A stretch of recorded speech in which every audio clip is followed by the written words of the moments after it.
Boa tarde, pessoal, tudo bem? Oh, que maravilha, estamos aqui hoje de novo, mais uma semana, nosso Café com Laser, com Andréa Lago. Hoje, dia 2 de junho de 2020, terça-feira, é dia de Café com Laser, comigo. Esse projeto tem o objetivo de toda semana bater um papo com um convidado ou uma convidada sobre laser na odontologia. O objetivo é trazer informação de uma forma bem descontraída, mas com muita seriedade, embasamento científico, para a gente poder desmistificar e levar informação de uma maneira adequada para vocês. Hoje eu tenho um imenso prazer de convidar uma pessoa maravilhosa. Já já vou apresentar ela. Quis criar até esse ambiente um pouco mais próximo de uma cafeteria, até me arrumei para poder me sentir tomando um café com ela. Mas como esse quadro foi feito para você, aproveite aí o bate-papo, deixe suas perguntas, dúvidas. Tem algumas perguntas que já foram feitas lá no Instagram, que eu vou fazer para ela, para a gente conduzir esse papo. Aceito também dicas, sugestões, outras perguntas, sugestões de temas, de convidados, porque a ideia desse canal, a ideia desse quadro é levar a informação para você que está aqui assistindo, para que você desmistifique e entenda o laser, fontes de luz, biofotônica, ou seja, a utilização de fontes de luz na saúde, especificamente na odontologia, aqui no caso. Voltando, então, para a nossa convidada de hoje, a professora Patrícia Moreira de Freitas. Ela é professora livre-docente da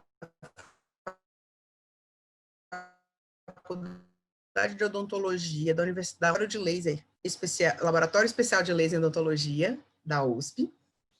Ela é também coordenadora dos cursos de habilitação de laser lá da Fundecto, da USP. Editora de um dos livros extremamente importante de laser, que é o Lasers in Dentistry, que é um guia de clínica para clínico, né? Um guia clínico para práticos, que todo mundo deveria ter. E um outro título que ela tem, que é assim, que eu considero um dos mais importantes, ou se não o mais, ela é mãe de 3 joias raras, de 3 preciosidades. Pati, seja muito bem-vinda ao café. Sente-se, fique à vontade e vamos conversar um pouco para você. Vou deixar agora você se apresentar para a gente poder você falar um pouquinho de você e a gente poder conversar melhor sobre o laser em tecidos nervosos. Pati? Ideia. Posso entrar, Oi. então? Pode. Posso te acompanhar na cafeteria? Por favor. Pronto, estamos aqui. Eu só não tenho essa caneca, que inveja de você. Já falei, hein? Vai ter. Vamos lá. Então, um bate-papo informal, como você falou, né, Leia? Claro. A gente vai conversando aqui. Quero que você e todo mundo que estiver acompanhando fique bastante à vontade para fazer as perguntas. Tô vendo aí, tá muito high-tech. E adorei o fundo, tô vendo até que tem um vento. Eu falei, a ideia deve estar num lugar ambiente assim, que eu não sei onde ela tá, que eu não tô vendo esse vento aqui, né, dentro de cá. Mas muito bom, agradeço pelo convite, agradeço por toda a apresentação aí que você fez. De tudo isso aí, eu acho que o que eu mais valorizo, você sabe, né, são os 3, as 3 joias, né, o resto enfim, a gente conquista, mas o valor grande está aí nos filhos mesmo. Então, eu estou super à vontade, quero que seja esse bate-papo mesmo sobre o assunto, porque às vezes o assunto fica muito cansativo, e se a gente for tendo essa conversa suave, fica mais fácil de entender, mais fácil de levar até o fim essa conversa, né? Claro. E, enfim, seja produtivo. Então, vamos lá. Se você quiser que eu fale um pouquinho, ou se você já quiser lançar uma pergunta e a gente, a partir dela, vai conversando. Vamos lá, então. Tá? Uma das coisas que as pessoas sempre têm dúvida, né, Paty, que a gente aprende, que a gente quando vai estudar na graduação, é a questão de quando tem lesão em tecido nervoso. O tecido nervoso lesionou, ele pode reparar? O laser tem essa ação? Ele pode fazer alguma coisa? Sim, então, aí, como para qualquer, eu até costumo falar com os alunos, né? para qualquer coisa que a gente vai, qualquer aplicação clínica que a gente utilize o laser, a gente primeiro tem que conhecer a condição daquele tecido, né? E o que a luz é capaz de fazer, porque não faz milagre, né? Então, tem situações que eu falo, não tem como. A gente, mesmo no curso de DTM, que você está acompanhando também, fala, se a gente não tiver o entendimento da situação, não conseguir abordar de forma eficaz, na odontologia, né? Tirando o laser, tiver a abordagem correta, o laser não vai ter sucesso sozinho. Então, a gente tem que ter um entendimento muito, muito, muito correto e a prática com excelência da odontologia para encaixar o laser e aí ele mostrar a eficácia dele, né? Diante de um quadro normal. Então, assim, numa situação convencional, o paciente vai ter uma recuperação X. Quando a gente utiliza, tratando o paciente bem, acompanhando, o laser a gente vai ver o diferencial dele nessa evolução, né? Isso que a gente conhece. Então, tem eficácia em tecido nervoso? Tem. Então, os estudos mostram que o laser, ele é eficaz na recuperação, na regeneração desse tecido. Em que condições que isso acontece? Depende, né? Então, já vou fazer aqui, quando a gente está conversando, já até para, não sei que perguntas vêm, mas para a gente só entender assim. Quando tem todos os estudos em modelo animal, e eu acho que eu falei isso no simpósio, no evento da Lilo, né, que você organizou com muita maestria aí, a gente tem muitos estudos em modelo animal que a gente tem uma padronização daquela lesão. Então, o nervo, a gente vai lá e a gente faz o esmagamento do nervo, e ali a gente irradia. Então, tem muitos estudos em modelo animal que mostram o quê? Eficácia. Então, se você tem uma lesão no tecido nervoso, que aí não extensa, você não tem o rompimento inteiro do feixe, né? Mas você tem uma compressão dele, o laser é capaz de reparar de forma muito eficaz, diferente de não intervir, ou diferente de uma medicação, por exemplo, né? Então, tem muitos estudos comparativos no modelo animal. Quando a gente leva para o modelo humano, olha como fica difícil. Primeiro, porque eu não posso provocar uma lesão no tecido, né? Então, fala, Andréia, você vai participar da minha pesquisa, eu vou fazer um esmagamento aqui nesse ângulo. Eu não posso falar isso, né? Então, a gente seleciona um monte de participantes da pesquisa que passaram por alguma intercorrência, enfim, cirúrgica, né, normalmente, e tiveram uma lesão do tecido, só que cada um vem de um jeito. E aí você que faz pesquisa, sabe, se cada um vem de um jeito, eu não consigo mais ter só 10 pacientes para mostrar quanto ele é eficaz. Considerando toda essa variabilidade dos indivíduos, eu vou precisar de 1000 para me mostrar, né, que ele é eficaz. Então, fica muito difícil no estudo clínico. Por isso que a gente tem nos estudos clínicos uma disparidade aí grande de resultado, né? Então, em função de parâmetro, que tudo aquilo que vale para toda terapia de fotobiomodulação, né? Mas principalmente por causa da condição. A gente não sabe que condição que aquele nervo se encontra, né? A menos que você tenha, a menos ainda com alguma limitação, que você tenha feito a intervenção e provocado alguma lesão naquele nervo. Aí você consegue, mais ou menos, porque você não sabe também, né, microscopicamente qual que foi o grau daquela lesão, mas você consegue prever, dizer assim, ó, o feixe eu não rompi, né, então foi alguma, encostei, fiz uma lateralização de nervo, eu sei que eu tive uma compressão ali, e a gente sabe que vai ser eficaz, então já entra com a terapia sabendo que o prognóstico é mais favorável, né. Então, sim, ele é eficaz, mas muito cuidado. Também lá no Lelo, quando se trata lesão de tecido nervoso, eu costumo falar, não dê nenhuma expectativa ao paciente. Isso, era esse ponto que eu ia tocar, expectativa é tudo, né? Então, porque às vezes você fala, o paciente, principalmente nessa condição, que tem ou a parte sensitiva ou motora, no caso de paralisia ou sensitiva paralisia, né, comprometida, ele tem a autoestima dele baixa, às vezes não consegue falar direito, a baba, né, escorre a saliva, ele não sente, então ele não consegue ter um convívio social que ele tinha antes, se sente constrangido. Isso então, afeta até a qualidade de vida, né, Paty, deles, né? Sim, afeta sim. Até a qualidade de vida. Então, você chega, que já aconteceu também, né, experiência, às vezes você falar para o paciente, olha, o laser funciona, e ele já vem com aquilo, ele busca né, a UFMA, o serviço da Lilo, porque ele sabe que laser funciona para parestesia, paralisia, e de repente ele não tem uma resposta satisfatória. Essa curva aí, né, assim, a resposta pode ser uma resposta até mais rápida do que a gente imagina, mas ela pode ser muito mais demorada do que a gente imagina ou nem acontecer. Né? Eu mesma já recebi um paciente de um cirurgião, que era um cirurgião conhecido, e tinha falado, olha, Patrícia, laser vai funcionar aí. Beleza? Então foram, assim, mais de 40 sessões, e eu entendi que aquilo não tinha reparo, que provavelmente ele tinha tido um rompimento daquele feixe, e que era uma condição que já não tinha mais o que fazer com laser. Mas só depois de quase 35 que eu falei, bom, peraí, foi encaminhado como se o paciente só tivesse uma lesão de, né, menos severa, né, mais leve, mas no fundo não é. Então, confiando no profissional, eu criei uma expectativa, não, o laser vai funcionar, conversei com o paciente, mas enfim, eu fui me dando conta de que não era bem aquela situação. Então, muito cuidado até para quem está assistindo, né, falar, quando receber um paciente que não é seu, principalmente nessas condições, não crie expectativa, porque não sabe o que tem embaixo daquele, qual a surpresinha que tem ali, né? E assim, não tem trabalhos ainda que mostrem que, de repente, assim, possa causar algum efeito se tiver uma regeneração, né? Se tiver um rompimento do feixe. Não, rompimento do feixe não tem. Aí é um grau de lesão.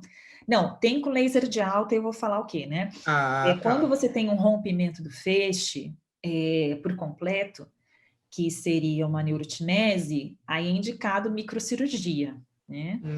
Tem alguns estudos, também em modelo animal, que eu não sei direito, assim, não entendo de microcirurgia de nervo, mas que eles utilizam um laser de alta potência para como se fosse fundir aquele tecido, né, unir, né, eu não sei, estou usando um termo bem simples, que é mais ou menos claro. um pouco que eu li. Isso não é aula, a gente estamos batendo um papo. Sim, e aí eles usam outro material, que eu não sei também o material que é, enfim, pode ser inserido naquele tecido, mas é um microtubo que vai induzir a ligação, né, e manter a ligação, proteger aquele, para que tenha regeneração, enfim. Também não sei o prognóstico, se isso é, né, favorável para a cirurgia, o quanto que se recupera de sensibilidade ali, né, eu não sei.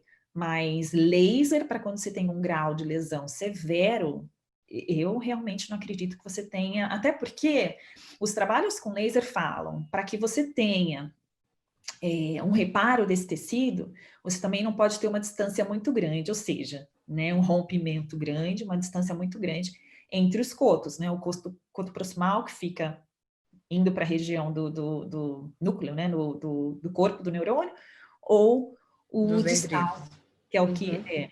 Então, se você tiver um rompimento de feixe, alguma coisa severa, eu realmente não acredito que o laser sozinho, pode ser que a ciência mostre aí que se você tiver esses tipos scaffold, né, essas estruturas que orientem aí pode ser que mostre no futuro, mas eu realmente não... Por enquanto, não. Nada que faça a gente utilizar, e nem na parte clínica, né, como eu falei, se fosse assim, nesse paciente que provavelmente teve um rompimento do feixe, teria tido alguma resposta, e foi zero, né, nenhuma.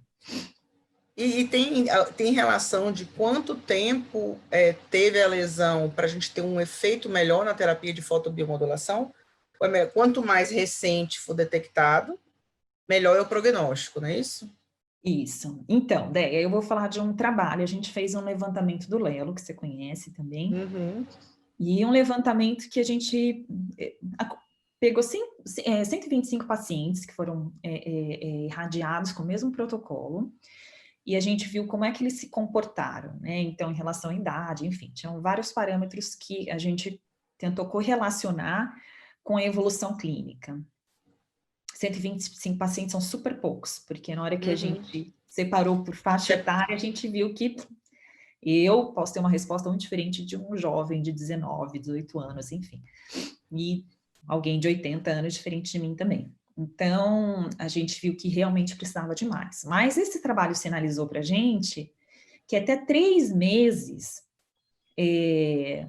de intervalo entre o procedimento cirúrgico e o início da terapia de fotobiomodulação, o paciente teve uma resposta mais favorável.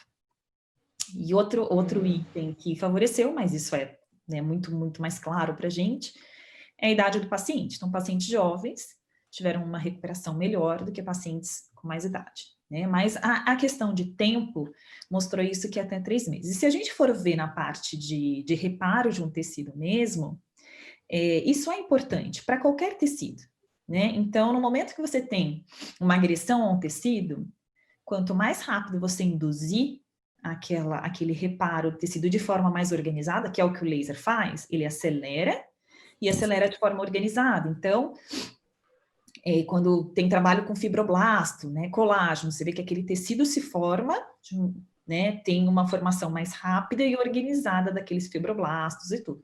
E o mesmo no tecido nervoso, que a gente tem tecido conjuntivo ali, envolvendo todas aquelas células nervosas. Então, o que se discute em relação a isso? O laser é interessante porque ele acelera esse processo e pode evitar que algum tecido fibroso ou neuroma, né, e aí o paciente vai sentir dor, se forme. Então, você acelera esse reparo, né? Não tem trabalhos clínicos mostrando isso mais do que o nosso é o único que fala de diferentes faixas etárias que correlaciona isso, mas os estudos falam que acelera e seria importante, aí vem a discussão por essas questões da própria fisiologia, né, de reparo do que acontece nesse local da lesão, né? E qual que seria o mecanismo de ação do laser, da terapia de fotobiomodulação? Vai atuar lá nas células de Schwann, vai atuar na Para bomba estimular? Para estimular. Para estimular, para estimular. Tá. Para voltar à sensibilidade, no caso. Sim. Se você teve perda de sensibilidade, o que os trabalhos mostram, Deia? Que a gente tem, aí são duas coisas bem interessantes, que a gente tem as mitocôndrias, a gente sabe que o laser age na mitocôndria, né, os lasers de baixa potência, e se a gente for pensar no nosso tecido nervoso, né, onde normalmente a gente irradia, a gente tem o quê? O prolongamento daquele axônio. A gente não está lá trabalhando no corpo, né, daquele neurônio, né? Onde tem, a gente fala, bom, tá o corpo lá, tá a mitocôndria, e a gente consegue irradiar. Na verdade, no neurônio, a gente tem as mitocôndrias tanto no corpo, quanto nesse prolongamento do axônio. Então, primeiro, a gente tem atuação aí na mitocôndria, que ela vai estar nesse citoesqueleto aí da célula do neurônio. Então, a gente tem atuação, e aí atuando na mitocôndria, a gente tem a citocromo C oxidase, que aí ele culmina nas reações que ele tem na maior produção de ATP. Então, a gente vai estimular a atividade daquela célula, por isso que a gente fala em acelerar o reparo, né? E outra questão importante é que na membrana desse neurônio, a gente tem milhares de canais de sódio e de potássio. E quando a gente tem uma fonte de luz, eles são excitados por vários mecanismos, tá? Ou é físico, ou pode ser o térmico, ou pode ser com uma fonte de luz. E utilizando essa fonte de luz, a gente tem a abertura desses canais, e eles estão ao longo também dessa membrana do neurônio. E quando a gente tem isso, a gente tem a despolarização e repolarização da membrana, e aí a gente tem um impulso nervoso se propagando, por isso se fala que a gente estimula o impulso nervoso. E aí isso é um dado muito bacana, que justifica até a gente não irradiar num ponto só. Por que a gente irradiaria só no ponto da lesão? Tá, ali no ponto da lesão eu tenho células, eu tenho macrófago que vai atuar ali quando eu estiver na lesão, tenho fibroblasto que vai reparar, né? Eu tenho as mitocôndrias que eu quero que tenham uma atividade maior. Mas ao longo, eu quero que esse estímulo do impulso nervoso aconteça, que ele vá despolarizando a membrana, e por isso que o paciente, às vezes, a gente radia longe e ele tem um choquinho, um choque, né? Então, isso é super interessante, porque a gente não deve irradiar só no ponto. Muita gente pergunta, Patrícia, se eu irradiar lá, não é que eu quero que repare aquele local, né? Eu lesionei ali, eu reparo ali. Tá, ali a gente tem a formação daquele tecido. Mas fora dele, tanto no coto distal quanto no proximal, a gente tem um estímulo elétrico, né? Assim, de propagação desse pulso. O que não se sabe, mas não tem estudo também, é que se a gente irradiasse só o coto proximal se teria propagação, que é o que começa, né? Ou se a gente tem que irradiar os dois. Isso eu não sei, mas ainda não tem nada na literatura. Mas a gente acaba irradiando os dois e talvez, como a gente faz às vezes, o paciente teve uma lesão do alveolar inferior, né? E aí você também tem essa experiência. Às vezes a gente irradia só a região de mento, ou seja, a gente nem irradiou o ramo inteiro, irradiou só o ramo e ele tem uma resposta favorável. Isso mostra que mesmo a lesão estando para trás, a gente irradiando só para frente, a gente tem uma resposta dessa volta, né, da sensibilidade. Então, daí alguma coisa né? Dá uma sugestão para a gente. A importância da gente conhecer, né, Paty? Conhecer os fundamentos do laser, entender para a gente conseguir aplicar da melhor maneira possível, né? Tem uma pergunta aqui no YouTube, vou só passar para essa pergunta para aproveitar o gancho da conversa. Se é possível também utilizar em paralisia de Bell's, paralisia facial. Sim, aí é a parte motora, né? A parte motora. Então, quando a gente tem paralisia, a gente usa também. E a paralisia de Bell é a mesma coisa, só que aí o que você vai irradiar são o nervo facial inteiro, né? Então, são muito mais pontos do que a gente irradia numa parestesia, enfim, mas é pontual, né? Então, um nervo ou outro, e você tem essa perda da sensibilidade. Na paralisia, a gente acaba irradiando muito mais pontos, mas tem eficácia sim. Inclusive, a professora Luciane Azevedo tem um caso que ela tratou no Lelo, que a paciente tinha muitos anos. E aí também vem essa pergunta, né? Depois de quanto tempo? Eu falei, olha, até 3 meses para parestesia a gente viu isso. Mas essa paciente tinha muitos anos e ela teve uma recuperação, se eu não me engano, de em torno de 40%, né? Fazendo... Olha que maravilha. Então, a gente às vezes quer 100%. Eu falei isso também numa discussão que eu estava tendo. A gente quer 100%, né, da recuperação. Mas às vezes 20% para ele já retoma o que você falou aí, de qualidade de vida. E aí, para ele, bastou. A partir dali é lucro, né? É lucro. Então, a gente tem que ter esse olhar aí para o paciente também para ver qual que é a resposta que ele está tendo. Mas é incrível se a gente pensar que 40% depois de muitos anos, né? Não, é muito sucesso, é muito sucesso. É muito sucesso, né? E já tem, e aí os protocolos indicados, assim, laser infravermelho, vermelho, já tem algum estudo mostrando a associação do vermelho e do infra? O que você tem para dizer para a gente com protocolos dos tecidos nervosos? Então, Deia, para tecido nervoso, a gente tem a grande maioria dos protocolos é com infravermelho, né? Acaba sendo padrão até porque a gente consegue profundidade de ação, né? Então, quando a gente trabalha com infra, ele tem maior penetração e a gente, como está trabalhando ali em nervo, às vezes é intraósseo, às vezes não é intraósseo, mas lingual não é intraósseo, mas no alveolar inferior é intraósseo. Então, algumas regiões que a gente irradia, a gente tem um pouco mais de perda da luz até chegar onde a gente quer atuar. Então, o infra é um protocolo, né? Então, não quer errar? Usa o infravermelho, que é o que a maioria da literatura respalda, né? O uso do infra. Mas realmente o vermelho tem sido usado e com respostas positivas também, né? Não tem nenhum estudo que mostra assim, olha, em um trabalho ele discutiu, eu preciso até levantar esse trabalho, porque é bastante interessante. Aí eu passo para você. Que ele discutiu exatamente isso. Talvez o vermelho seja mais eficaz para irradiação em nervos que não estão intraósseo. Então, mais superficiais, não intraósseo, que você tem menos perda de energia ali, você consegue atuar. A gente não tem essa resposta, né? Mas o fato é que, e agora, mais recentemente, tem alguns, a gente mesmo, no nosso grupo, nem falo mais recentemente, mas a Luciane Azevedo também colocou isso, instituiu lá e a gente tem usado no Lelo, já há alguns 5 ou 6 anos, talvez, é o vermelho e o infra associado. O que a gente estaria procurando ali? A mesma coisa que os fisioterapeutas fazem em tecido muscular também, né? Atuar numa região mais superficial e numa mais profunda ao mesmo tempo, sem perder a eficácia. Se a gente usar só um comprimento de onda, conforme ele fosse penetrando e interagindo no tecido, ele vai perdendo a eficácia de potencial dele de biomodular. Então, se a gente usa uma fonte de luz no vermelho e uma infravermelho que está paralela, né, e penetra mais, você tem uma atuação assim. Mas não tem estudo que fale que é melhor ou não ainda.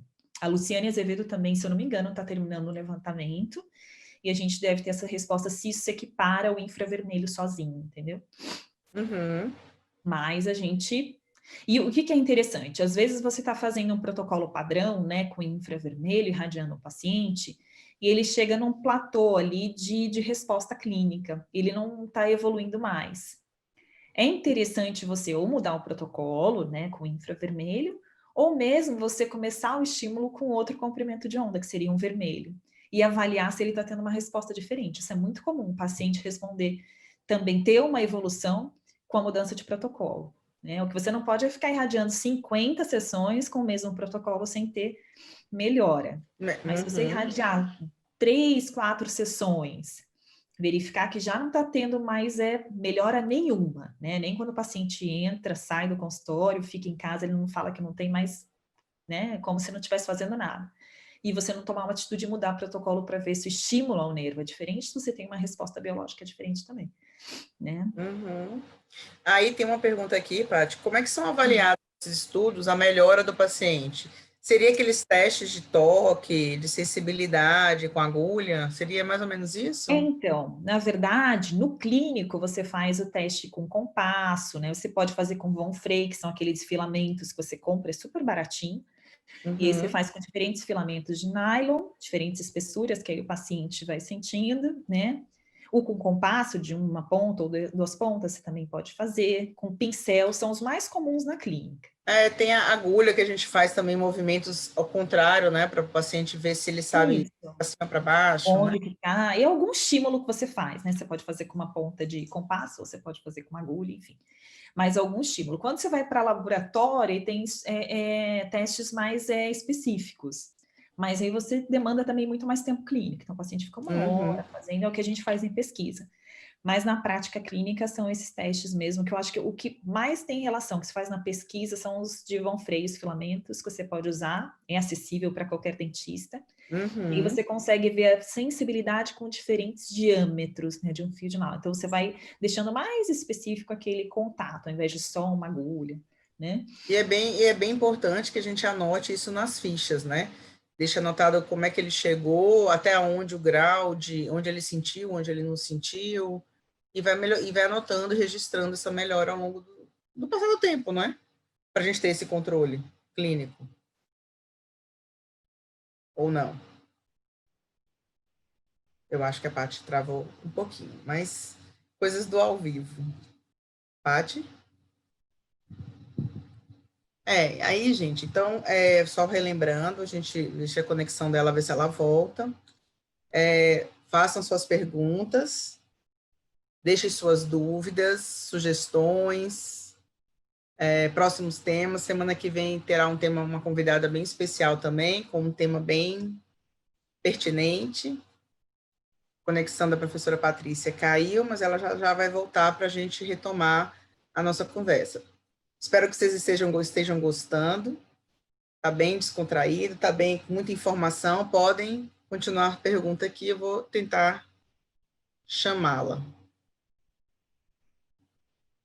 Um minuto.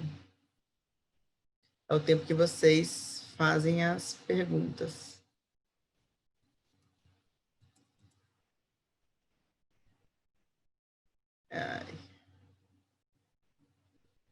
Coisas normais.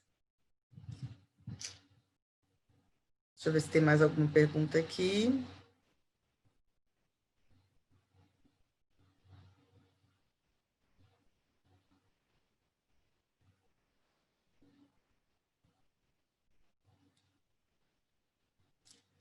Gente. Vou tentar. Prof, não existem métodos subjetivos para ver câmbio elétrico, térmico. Então, vou esperar ver se a Paty entra para poder a gente conversar, mas só para recapitular. Subjetivo é um pouco complicado, porque a gente não consegue mensurar, né? Aí ela está entrando, e aí eu vou só terminar aqui para a gente poder ver. Oi. Pronto, Paty? Oi, Deia. Oi. Pela primeira vez, acabou a luz em casa. Não. É muita energia. Eu falo que toda vez é isso. Quando a gente está conversando com laser, é energia. Não tem problema, não. Vamos lá. Então, teve só uma pergunta aqui, Paty, se tem algum método objetivo para verificar uma melhora, tipo um teste mais assim, elétrico, um teste térmico, para a gente poder mensurar essa melhora dos pacientes, ou não tem? Eu estava até conversando aqui com o pessoal falando que subjetivos é melhor não, tem que ser uma coisa mais objetiva, mas aí foi digitação. Algum objetivo, elétrico, térmico, se tem alguma coisa. Sim, então, você pode fazer teste objetivo. Por exemplo, se for lingual, você pode fazer alguns testes utilizando sabores. Teste térmico, a gente tem equipamentos que fazem esse teste térmico, então eles vão estimulando até uma temperatura determinada, que a gente pode estimular, né, o tecido, e o paciente reporta em que temperatura que ele começa a sentir, entendeu? Então, quando a gente fez os trabalhos, eu já fiz alguns trabalhos de mestrado e doutorado, inclusive com fisioterapeuta e tudo, a gente usou no Instituto de Psiquiatria aqui da USP, esses equipamentos, que aí eles aferem com bastante sensibilidade, mas como eu falei, é uma coisa para pesquisa, né? Você pode até fazer uma aferição térmica com gelo e com calor, enfim, no consultório, mais com gelo, né, que se usa. Mas alguma coisa muito específica, teriam que ser equipamentos que não valem investimento para consultório e nem é tão rápido, né? Então, a gente para reportar isso pesquisa. Né? O paciente normalmente também, Paty, ele costuma relatar para a gente isso bem tranquilo. Não sei porque a gente teve uma experiência muito boa aqui, de uma paciente que estava já há 7 anos com parestesia, e ela tava, o que ela mais incomodava ela era a falta de sono. Ela não conseguia dormir, na verdade, era uma noite mal dormida. Um sono, ela não entrava no estado profundo do sono. E ela tinha mensurados, ela tem isso, tinha um aplicativo lá que ela utilizava. E foi impressionante que depois da segunda, terceira sessão, ela já estava conseguindo dormir um pouco mais. Então, pensa bem, quando você falou da questão da melhora de 40% da paciente, da qualidade de vida, essa paciente, ela mudou a vida dela, assim, no começo, uma melhora de 10%, que depois aumentou para 20, 30, sei lá, ela não sei se ela recuperou, ela diz ela que recuperou 100%, mas 100%, então, mas isso é subjetivo. Fez isso, é subjetivo, mas fez uma diferença para ela tão grande que ela já pôs para sempre, porque ela conseguiu dormir, conseguiu ficar mais calma, conseguiu levar a vida dela melhor.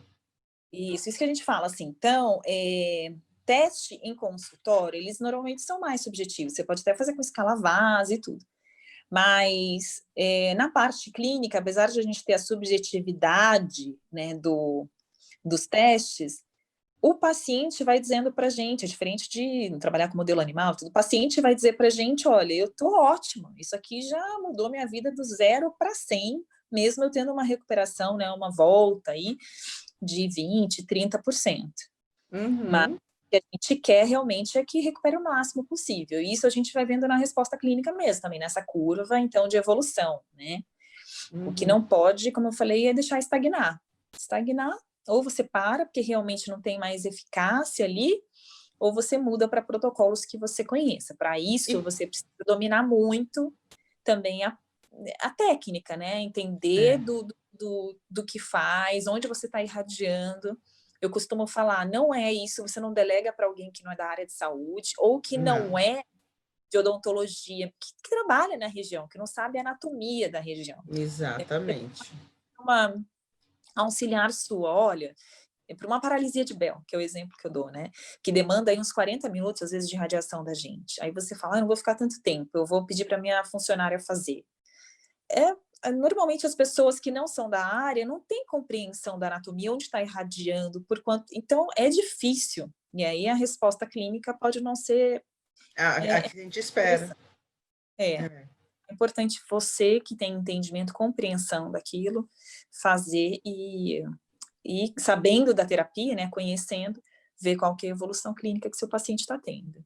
Né? Tem algum limite, Paty? A gente já está caminhando para o nosso encerramento do nosso bate-papo, mas só para eu saber, assim, tem algum limite de...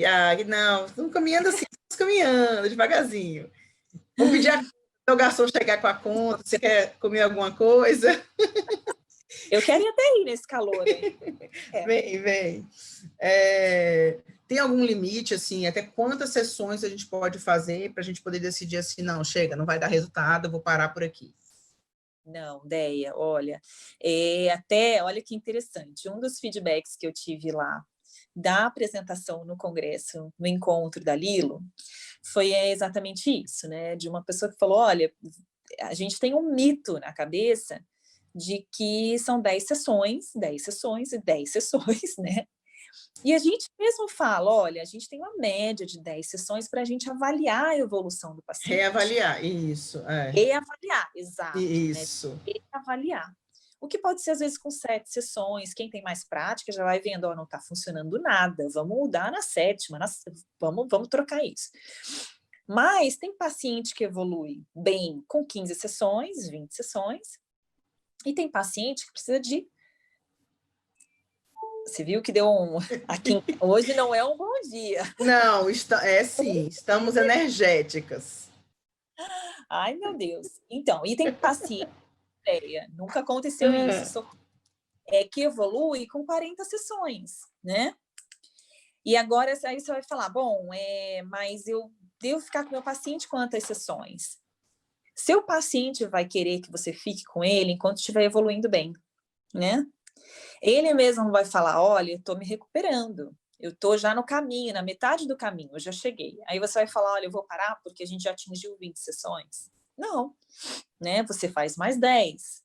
E assim você vai evoluindo conforme o paciente também for evoluindo clinicamente, né? Então, se ele está numa ascendente, tendo, mesmo que lenta, uma evolução clínica, se você considerar que é muito lenta, você pode mudar protocolo para ver se isso se dá de uma forma mais rápida. Mas se você quiser continuar, ele está numa ascendente, né? E aí ele vai chegar num platô ali, que ele não evolui mais, e esse platô pode ser próximo de 90%, 100%, a gente não sabe, né? Mas enquanto estiver evoluindo, você não precisa pensar em número de sessões, nem seu paciente vai pensar isso. Ele vai querer continuar até, né? Até dizer assim, não tem mais o que o laser possa fazer aqui nessa situação. É assim com todas as terapias, né? Você vai fazer uma terapia de cultura, você faz até uma fisioterapia, eu vou fazer até evoluir, chegar num platô em que eu me sinta bem, né? Que eu tenha o retorno daquela função e a qualidade que eu quero para as minhas atividades. Então, é isso. Ótimo. Né? Enquanto a conta não chega, vamos lá. Tem uma pergunta aqui, Pátia. Olha, e a luz também, não, são só mais 3. Se pacientes com paralisia facial decorrente de um AVC, se há possibilidade de a gente tratar com laser? Deia, olha, a gente tem um AVC, a gente teve ali uma condição hemorrágica, né? Se não tiver, o que a hemorragia faz? Ela faz uma compressão naquele tecido, né? Então, eu não tenho experiência assim com uma casuística grande, falar, olha, eu já tratei tantos com AVC, talvez se a gente drenasse os linfonodos para drenar essa hemorragia.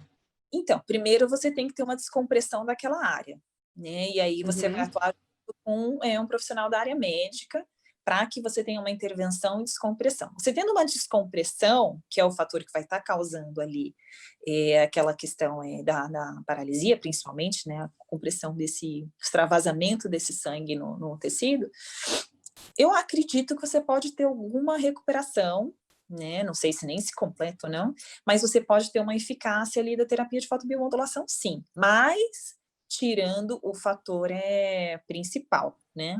Então, acho que é importante. É como, por exemplo, eu já tratei bastante paralisia de Bell, meu irmão teve paralisia de Bell, e paralisia de Bell não se sabe se é por causa de um vírus, né? A imunidade está baixa, enfim, tanto que eles dão um antiviral, assim, com uma carga bem pesada no começo, mas também dão corticoide para processo inflamatório, dão tudo.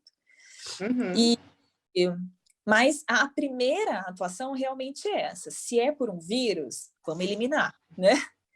Se é um inflamatório, vamos tratar, porque esse processo inflamatório gira um edema nessa região e a gente vai ter compressão, então tira também.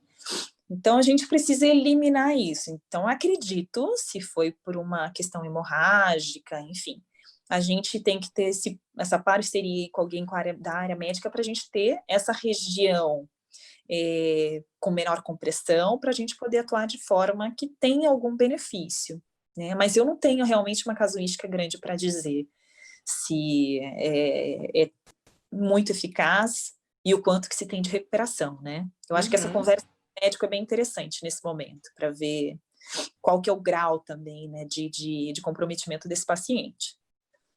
Tem uma diferença, assim, do efeito do laser entre os efeitos regenerativos, se a diferença de efeitos regenerativos de recuperação funcional quando utilizado o laser, ou seja, lesões regenerativas ou irreversíveis, se tem alguma diferença? Então, quando lesões irreversíveis, eu acho assim, eu não sei, até se alguém tiver no chat regenerativas aí. E recuperações funcionais, desculpa, eu que li errado, desculpa. Ah, tá. Tem óculos, eu quis ficar fashion para encontrar com você, para não mostrar a idade. Né? Aí você sabe. Mas essa é a diferença em efeitos regenerativos e de recuperação funcional. Então, a gente vê que na parte regenerativa, a gente tem, todos os estudos mostram isso para a gente, né? É o que eu falei, se você pegar no modelo animal, existe, isso é fato, para lesões em que a gente tem um comprometimento, né, como, por exemplo, a neuropraxia, por exemplo, que é a lesão que é mais indicada para se intervir. Quando a gente já tem um comprometimento de feixe, isso já não tem indicação, teria outra indicação no procedimento. Agora, o funcional vai depender da evolução, né? Que às vezes a gente tem uma resposta no tecido ali, mas não tem um impacto grande, vamos dizer, na função. A gente teria que ter uma... Então, depende. Impacto, se é essa pergunta. Então, na função, a gente precisa avaliar. E a periodicidade das sessões seria todo dia com doses mais baixas ou intervalos maiores, doses mais altas ou não tem nada a ver? A gente tem a prática no Lelo de fazer todos os dias com doses baixas. Apesar de que a gente tem voltado para doses baixas, como era lá no comecinho, quando a gente tinha até mais baixas. Né? Mas não tão baixas, claro, mas a gente tem diminuído um pouquinho a energia que a gente está usando em tecido nervoso. Agora, aplicar todos os dias, eu acho que o maior inconveniente de qualquer terapia, inclusive a terapia de fotobiomodulação, que é uma terapia que é feita pelo profissional, né? Então, o paciente ir no seu consultório todos os dias... É difícil. É um fator, O segundo é que a gente não sabe o quanto que isso, porque os estudos normalmente, tanto em modelo animal quanto humano, fazem algumas sessões, né?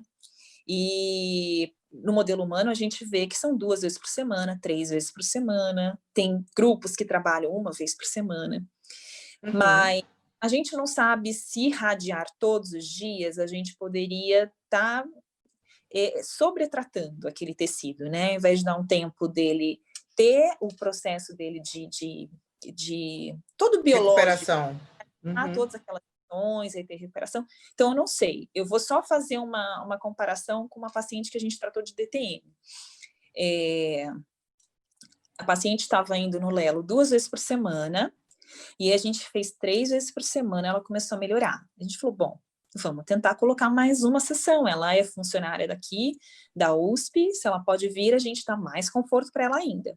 E quando a gente mudou para 4 vezes por semana, ela começou a apresentar desconforto.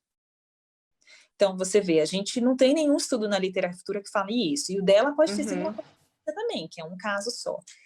Mas, às vezes, a gente acha que aumentando a exposição, né, o número, né, de sessões, a gente vai ter um benefício, e nem sempre isso acontece.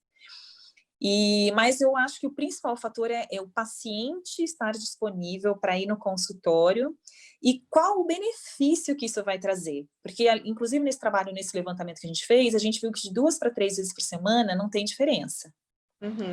Então, os pacientes, hoje a gente fala, olha, 2 vezes por semana tá ok você vir, e a gente trata. Né? Se o paciente pode ir 3, tem um comprometimento maior, ok. Mas se ele pode ir 2, perfeito, não tem problema nenhum. Ele também vai ter uma evolução clínica satisfatória. Então, esse número de sessões, como todos os protocolos, né, Deia? A gente nunca sabe. Tem que adaptar à condição real do paciente, né? E ter cuidado com isso, porque às vezes a gente acha que uma resposta só da gente ficar irradiando todos os dias, com reparo a gente sabe que a gente pode irradiar todos os dias, mas quando a gente usa doses altas, eu não sei o quanto que isso é benéfico. E também é uma dose alta, que é dor. Então, como para parestesia, texto nervoso, a gente normalmente também usa uma dose mais alta, apesar de estar tentando diminuir, a gente pode ter resposta também, ou do paciente de um desconforto maior por muito estímulo, né? Então, ele sente choque, formigamento, que ao invés de virar uma coisa positiva, vira um desconforto para ele, né? Entendeu? Isso, Paty, a conta chegou, né? O bate-papo tá ótimo, mas assim, te agradecer imensamente. Primeiro, eu queria agradecer também a todo mundo que participou, que mandou perguntas. Lembrar que esse vídeo vai ficar aí. O vídeo da semana passada, quinta-feira, vai entrar no ar, para vocês verem quem perdeu. Foi uma discussão muito interessante. Obrigada pelas mensagens, pelo carinho. Paty, todo mundo aqui agradecendo as informações. Eu te agradeço imensamente por você ter acreditado, ter abraçado esse projeto comigo. Adorei. O próximo é com o padre Marcelo. Como que é? O padre... Como que é? O padre Fábio. Fábio de Mello. Eu falei, a ideia tá muito chique. Ela e o padre Fábio de Mello, no café. Adorei. Vou deixar agora você fazer suas considerações finais. E, mais uma vez, te agradecer imensamente. Dar um beijo aí em todo mundo. E eu vou levar essa caneca pessoalmente para você, tá? Eu vou mandar pelo correio, não. Isso mesmo. Ou então você vem buscar, tá? Que queria, viu? Se não fosse essa pandemia, olha, já estava aí. Trazer a Bela logo para cá, exato. Só uma pergunta aqui nos 45 do segundo tempo. Só mais uma. Tá. Que tem uma paciente, perguntou assim, eu fiz uma paciente a cada 72 horas, eu obtive excelentes resultados para DTM junto com o ILIB. Não, ela não está nem perguntando. Só comentando também, que ela associou com o ILIB. ILIB, então, a gente não sabe, né? O ILIB é uma terapia super nova. Vamos dizer que ele, tratando, né, a condição sistêmica do paciente, deu uma possibilidade, até naquele paciente de AVC, né? Então, o paciente, enfim, com paralisia de Bell, eu não sei o quanto que pode contribuir, mas, de repente, a ciência vai mostrar para a gente Exato. que é mais uma aplicação. Eu não sei dizer, mas, mais uma vez, acho que a gente precisa esperar estudos virem aí para a gente ter o norte do que a gente pode fazer, como que a gente pode avançar, com o ILIB principalmente, e com essas terapias fazendo mais ou menos vezes. Sempre que a gente pensar em uma quantidade menor, é melhor para a gente, para o paciente, né? Ter a mesma resposta com uma exposição menor. E esperar responder e a gente ter o respaldo para poder utilizar, né? Mas bárbaro que ela usou. Vejo gente com terapia DTM utilizando. Lá no Lelo mesmo, o Fernando usa uma vez por semana. Então, com respostas positivas. Então, vamos esperar aí, né? Ler bastante. Faça suas considerações. Quero te agradecer, adorei esse bate-papo, cheio de emoção, né? Muitas, é bom assim. Acho que me tirou do ar. Mas as perguntas foram super interessantes, acho que o pessoal se sente à vontade mesmo para perguntar. Essa sua iniciativa, como muitas outras você teve aí, eu falo que você está com um cérebro muito iluminado, né? Piscando aí, tendo um monte de ideias legais que trazem o laser mais perto do público, né? E das pessoas que às vezes nem conhecem a terapia. E aí a gente traz isso de uma forma mais simples, nesse papo descontraído e não um negócio científico demais. Então, eu queria te parabenizar por isso e te parabenizar pela sua produção também, que eu amo os dois, né? Então, o Felipe e a Lelê. Manda um beijo para ele, beijo grande para você, muito sucesso nessa sua empreitada. Eu já sei de outras pessoas vão ser entrevistadas, falei com uma delas da próxima semana, falou hoje. Olha o spoiler. Semana que vem vai ser muito bom também. Então, parabéns, viu, Deia? Muito sucesso e eu espero te encontrar no outro café. A gente pode fazer um presencial, você me convida aí. Claro, depois, com certeza. Estarei aí presente, tá bom? Para quem assistiu, um beijo grande. Obrigada por terem participado. Beijo, tá, gente. Então, até a próxima semana com mais um Café com Laser. Tchau, Paty. Tchau. Beijo. Com Deus. Beijo. Você também.